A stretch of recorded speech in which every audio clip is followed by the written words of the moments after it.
In the last episode, I said I'd rebuild our old single turbo, so let's do that.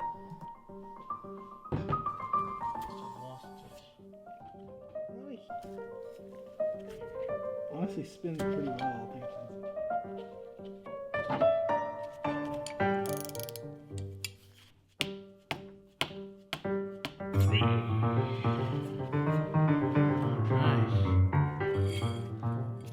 Good.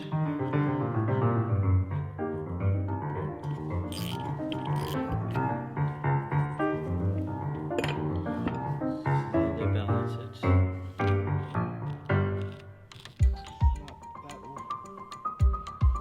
Thrust bearing. Okay.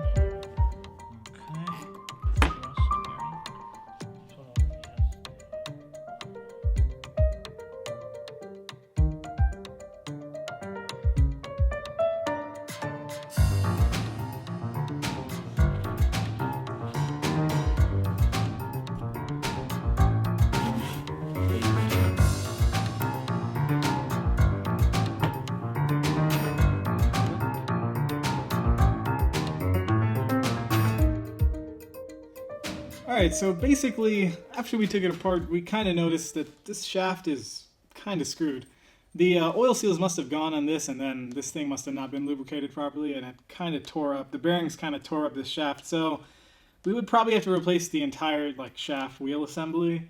And at that point, I mean, actually looking at the actual cartridge, it's scored a little on the inside too, so we'd probably have to replace the actual CHRA as well, which basically means getting an entirely new turbo. So unfortunately, I think I'm going to have to call this turbo dead. Yeah, not really sure what to do at this point.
Not bad.